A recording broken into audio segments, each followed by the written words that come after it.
uma doutrina que tem a caridade como bússola, uma filosofia que propõe a lei de causa e efeito como explicação para os males humanos, uma ciência iluminada pela fé.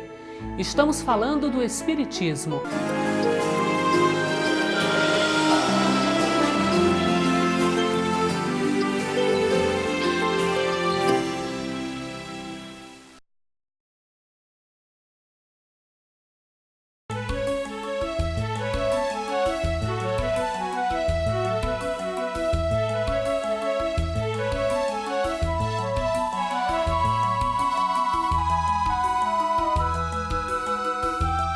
O Espiritismo anda no ar, difunde-se pela força das coisas, porque torna felizes as criaturas.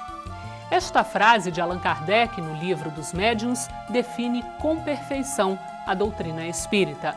Afinal, que há de mais consolador do que saber que a morte não existe, que a vida prossegue além da morte e que um dia seremos plenamente felizes?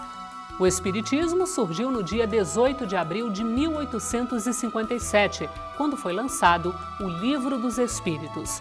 No programa especial de hoje, você vai ver uma série de reportagens sobre a elaboração da doutrina, os médiuns que trabalhavam com Allan Kardec, a Sociedade de Paris e a chegada do Espiritismo ao Brasil. O trabalho criterioso de Kardec e todos os seus colaboradores, o trabalho dos médiuns, humildes, simples, colaboradores os mais diversos, ensejou uma obra que, apesar de todo o avanço que ocorreu na humanidade, da metade do século XIX até o começo do século XXI, compreendendo que nesse período o avanço da ciência foi enorme, apesar de todo esse avanço, de todo o questionamento intelectual com relação às questões espirituais, nós observamos que a doutrina espírita passou incólume. Ao contrário, até, ela recebeu a comprovação de muitos fatos que, na época que ela destacou, poderia ser considerado uma aberração, mas que o tempo mostrou o acerto das suas concepções. Paris, século XIX. Um pedagogo renomado descobre os fenômenos psíquicos. Veja como Allan Kardec codificou o Espiritismo.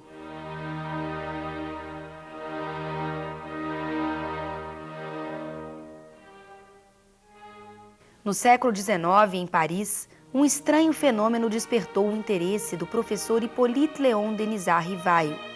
As reuniões de mesas girantes ganhavam cada dia mais adeptos, mas ninguém conseguia explicar como as mesas podiam responder a perguntas fazendo ruídos e movendo-se no ar, sem apoio algum. No meio do século XIX, as pessoas se reuniam em festas sociais e durante as comemorações elas se encontravam em torno de uma mesa e faziam perguntas para as mesas. E as mesas, através de pancadas, respondiam sim, não, às vezes algumas até chegavam a levitar. E as pessoas passaram então a fazer perguntas com respostas um pouco mais longas e cada pancada correspondia a uma letra. E elas iam anotando as letras para ter a resposta completa. Apesar dessas perguntas serem bem frívolas, a coisas do cotidiano mesmo, sem muita importância, as respostas eram respostas inteligentes, tinham umas frases completas, bem formadas, e isso intrigou muito os cientistas da época. Cheio de questionamentos sobre a vida, a morte e o destino do homem, Rivail elaborou perguntas que foram respondidas pelos espíritos. O pesquisador adotou o nome de Allan Kardec e publicou as perguntas e respostas em O Livro dos Espíritos. Foi a primeira obra da doutrina espírita, seguida de outras 4. O Livro dos Médiuns, o Evangelho segundo o Espiritismo, o Céu e o Inferno e a Gênese. O Espiritismo trouxe conceitos novos e mais aprofundados a respeito de Deus, do universo dos homens, dos espíritos e das leis que regem a vida. A doutrina codificada por Kardec nos mostra quem somos, de onde viemos, para onde vamos, qual o objetivo da nossa existência e qual a razão da dor e do sofrimento. Os ensinamentos fundamentais do Espiritismo são: Deus é a inteligência suprema e causa primária de todas as coisas. Jesus é o modelo e guia de conduta para a humanidade. Além do mundo corporal, há o mundo espiritual. Os espíritos reencarnam quantas vezes forem necessárias para atingirem a perfeição. É possível manter comunicação entre encarnados e desencarnados. O homem tem o livre-arbítrio para agir. A prática espírita é realizada sem nenhum culto ou ritual. Ela deve ser gratuita e voltada ao auxílio ao próximo. A mediunidade, que é a comunicação dos espíritos com os homens, deve ser exercida dentro da moral cristã. O espiritismo respeita a todas as religiões e valoriza todos os esforços para a prática do bem e pela paz entre os povos.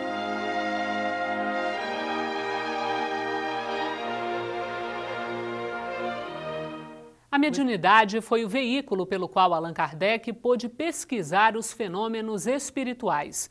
Na reportagem que você vai ver agora, nós mostramos os médiuns que trabalharam com Kardec e o método usado pelo codificador do Espiritismo. 5 adolescentes francesas foram decisivas para o aparecimento da doutrina espírita. Elas foram os principais médiuns com que Allan Kardec trabalhou quando reuniu as informações dos espíritos superiores. As médiuns eram excelentes, mas Kardec não confiava em tudo o que diziam os espíritos. Ele elaborava perguntas, checava a informação e analisava tudo de acordo com a lógica, a razão, o bom senso e a universalidade do ensino dos espíritos. As primeiras a trabalhar com Kardec foram as irmãs Julie e Caroline Baudin. Elas obtiveram quase todas as respostas que estão no Livro dos Espíritos. As médiuns usavam uma cesta de bico, que era amarrada de modo firme a um lápis, com a ponta para fora e para baixo. O médium encostava o dedo na cesta e esta se colocava em movimento. Fazia o lápis percorrer o papel, traçando letras e desenhos de acordo com a vontade do espírito. As manifestações por intermédio das cestas eram, na realidade, formas primitivas de psicografia. Logo em seguida se percebeu que elas seriam substituídas pela mão do médium, oferecendo-se apenas o lápis para que o médium escrevesse. Nós devemos destacar também que Allan Kardec recorreu à família Baudin e, nessas condições, ele imprimiu um caráter de seriedade às reuniões que antigamente eram frívolas, né? Não havia assim um objetivo definido para essas reuniões. E nessas oportunidades também ele veio a conhecer a médium Ruth Jaffé, que ela, juntamente com a família Baudin, as irmãs Baudin, deixaram uma grande contribuição para a elaboração dos primeiros textos, né, que Allan Kardec aproveitou na elaboração do Livro dos Espíritos. As irmãs Baudin se casaram em 1858 e Kardec passou a trabalhar principalmente com Aline Carlotte e Hermance Dufault. Hermance conheceu Kardec no dia do lançamento do Livro dos Espíritos. Filha de um rico proprietário de terras em Fontainebleau, logo tornou-se uma das principais médiuns da Sociedade de Paris. Aos 14 anos, Hermance publicou o livro mediúnico A História de Joana d'Arc, ditada por ela mesma. Seu espírito protetor era São Luís, que lhe ditou mensagens como esta. Aquele dentre vós que acredita valer mais que seu irmão e que disso se vangloria é insensato. Sábio, porém, é o que trabalha por si mesmo, como humilde em seu campo, sem se envaidecer de sua obra. A fé aliada à lógica, ao bom senso, à razão. Para estruturar uma proposta com essas características, um espírito nobre, tanto do ponto de vista moral como do intelectual. Conheça agora um pouco mais sobre Allan Kardec, o codificador do Espiritismo. Allan Kardec nasceu em Lyon, na França, no dia 3 de outubro de 1804. Seu nome verdadeiro era Hippolyte Léon Denisard Rivail. Estudou na Suíça, falava vários idiomas e sua cultura universalista abrangia todos os ramos do conhecimento humano. Kardec escreveu o Livro dos Espíritos, o Livro dos Médiuns, o Evangelho segundo o Espiritismo, o Céu e o Inferno, a Gênese e o que é o Espiritismo. Desencarnou em março de 1869. Em 1890, seus amigos reuniram textos inéditos e anotações pessoais e publicaram o livro Obras Póstumas. Os espíritos evoluídos nos ensinam que o ser humano que se liberta da matéria, por não priorizar as futilidades mundanas e por cultivar o amor ao próximo, aproxima-se da natureza espiritual. A moral dos espíritos superiores se resume como a do Cristo nesta máxima evangélica: fazer aos outros o que queríamos que os outros nos fizessem. Isto é, fazer o bem e não o mal. Desde que eu me entendo por gente, nas primeiras noções de vida, eu me recordo que minha mãe, que era médium, psicofônica e médium de efeitos físicos, ela orava com as pessoas, aplicava-lhes passes e, curiosamente, eu via diversas criaturas que atravessavam as paredes e iam ao encontro de minha mãe. E eu os via com muita naturalidade. Às vezes eu sorria, às vezes eu ficava observando, mas nunca senti medo.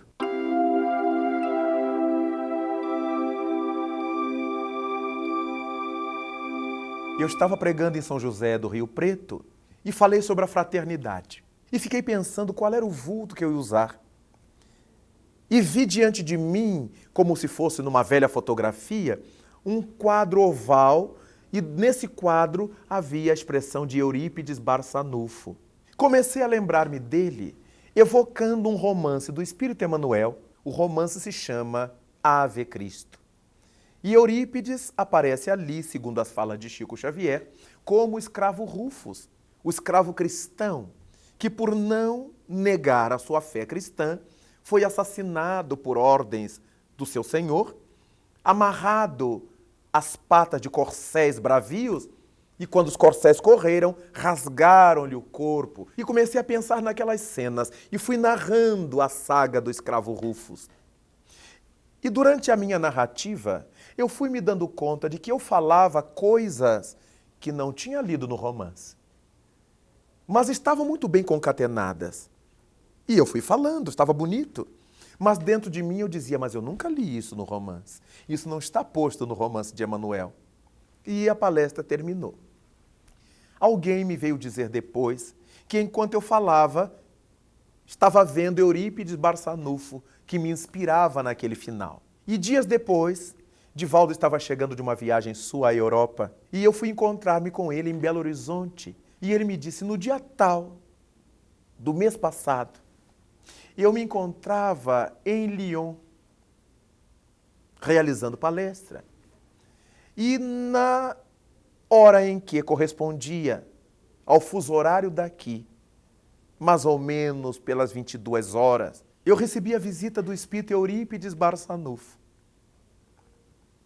que me disse, ipsis literis, eu acabei de inspirar o nosso Raul, fazendo com que ele retornasse psiquicamente a este local, as montanhas de Fourvière, e porque na ocasião ele era encarnado aqui e acompanhou os fatos narrados no romance, fiz com que ele se recordasse de tudo quanto ele tinha visto para poder narrar na palestra que estava procedendo. Eu achei aquilo de uma beleza, porque ninguém sabia que eu tinha colocado coisas não constantes do romance. Eu fiquei numa emoção muito grande. Claro que nós que lidamos com a mediunidade, nós não precisamos dessas provas, mas é muito bonito nós identificarmos esses ensinos que Allan Kardec chamava de universalidade dos ensinos.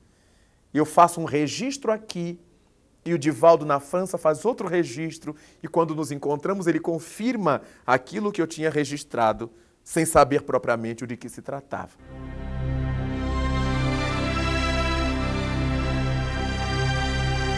Se me amais, guardai os meus mandamentos. E eu rogarei a meu Pai, e ele vos enviará outro Consolador, a fim de que fique eternamente convosco. O Espírito de verdade, que o mundo não pode receber, porque o não vê e absolutamente o não conhece. Mas quanto a vós, conhecê-lo-eis, porque ficará convosco e estará em vós. Porém, o Consolador, que é o Santo Espírito, que meu Pai enviará em meu nome, vos ensinará todas as coisas e vos fará recordar tudo o que vos tenho dito. Quando Jesus nos diz que mandaria um Consolador para nos ensinar coisas que ele não pôde ensinar, mostra claramente que ele estava dizendo que tinha ensinado ao homem tudo o que lhe era possível na época, mas muitas outras coisas mais teria o homem que aprender.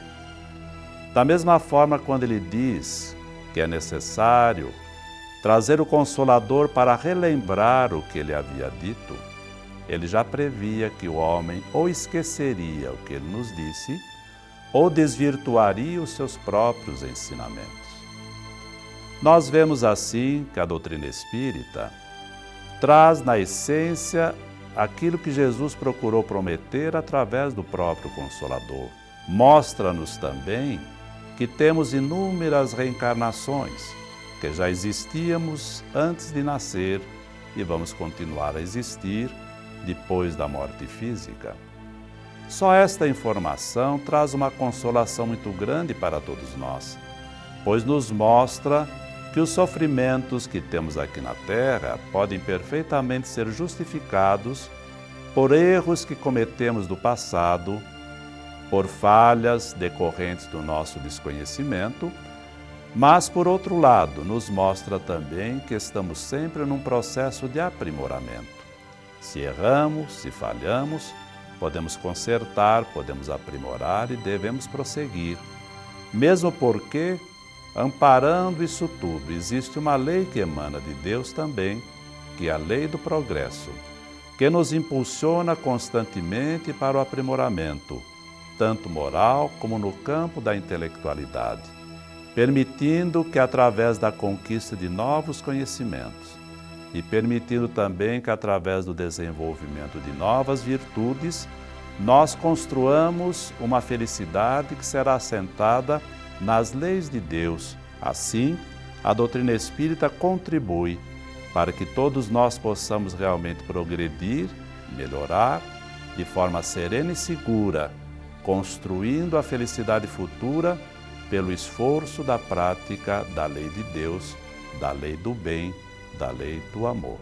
O programa de hoje está terminando. Tenha uma semana muito feliz. Nós nos despedimos com imagens que traduzem com exatidão o Espiritismo.